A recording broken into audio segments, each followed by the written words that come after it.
오는 6일 지방선거를 앞둔 멕시코에서 후보자들이 잇따라 피살되고 있습니다. 최소 88명이 사망했다는 집계가 나왔는데요. 범죄 조직에 의한 흉악범죄, 코로나19까지 덮친 멕시코의 상황을 짚어봤습니다.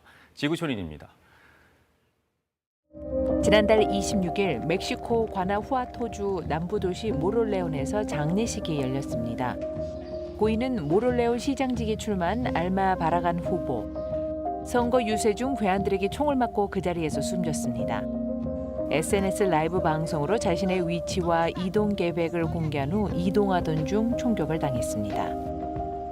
Se suma a la larga lista de políticos, candidatos y candidatas asesinadas durante este proceso electoral. Y como lo hemos dicho en múltiples ocasiones, el responsable es el Estado mexicano. 지난달 13일 북부 소노라주 지방도시 카에메 시장직에 출마한 아벨 무리에타 후보도 거리에서 총을 맞고 사망했습니다. 무리에타 후보는 마약 범죄 척결을 강조해 왔는데요. 다른 후보자인 에릭 라말레즈는 지역 당국과 범죄 조직의 결탁 혐의를 제기한 뒤 유세 중 무차별 총격을 당했습니다. 다행히 재빨리 몸을 피해 목숨은 건졌습니다. Cuando yo empiezo a hablar de la carretera pavimentada, pues empiezan a disparar al aire hacia arriba de donde estaba la gente. 오는 6일 치러질 멕시코 지방선거가 피로 물들고 있습니다. 연방 하원 의원 500명을 비롯해 주지사 15명, 시장과 지방의회 의원 수천 명을 뽑는 선거인데요. 지난해 9월 선거운동이 시작된 이후 최소 88명의 후보가 피살된 것으로 집계됐습니다. 대체로 범죄 조직의 세력 다툼이 치열한 곳에서 정치적 영향력 확대를 꾀하는 범죄 조직이 저지른 범행으로 추정되고 있는데요. 지역 정치인들이 범죄 조직과 손잡고 상대 후보를 제거하는 일도 있다는 분석도 나옵니다.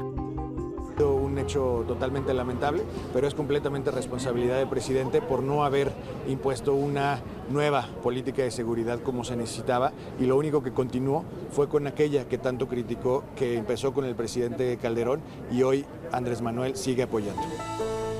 멕시코에서 범죄 조직에 의한 흉악 범죄는 새삼스러운 일이 아닙니다. 공권력이 미치지 못하는 외딴 마을에서는 민간인을 대상으로 한 납치와 살인 등의 범죄가 극심한데요. 무기를 들고 직접 자경단을 꾸린 주민들은 어린 아이들에게까지 총을 들리며 피해 상황의 심각성을 알리고 있습니다. 멕시코 안보 전문가들은 오브라도르 대통령이 취임한 이후 범죄 조직이 더욱 기승을 부리고 있다고 지적합니다. 단기적 소탕보다 장기적인 해법을 찾겠다고 공약한 오브라도르 대통령의 전략이 결과적으로 범죄 조직을 방임한 셈이라는 겁니다. 책임을 묻는 목소리가 높아지자 오브라도르 대통령은 후보자 보호와 범죄 소탕에 최선을 다하겠다고 선언했지만 효과는 미지수입니다. Están participando autoridades estatales, el gobierno federal, en todo el país hay protección a los candidatos. 멕시코는 현재 코로나19 상황도 심각한데요. 누적 확진자 수는 240만 명을 넘었고 사망률은 9.3%로 세계 평균 2.1%보다 4배 이상입니다. 백신 접종률도 1차 접종 기준 16%로 상대적으로 낮아서 거금을 들여 미국으로 백신 관광을 떠나는 실정입니다.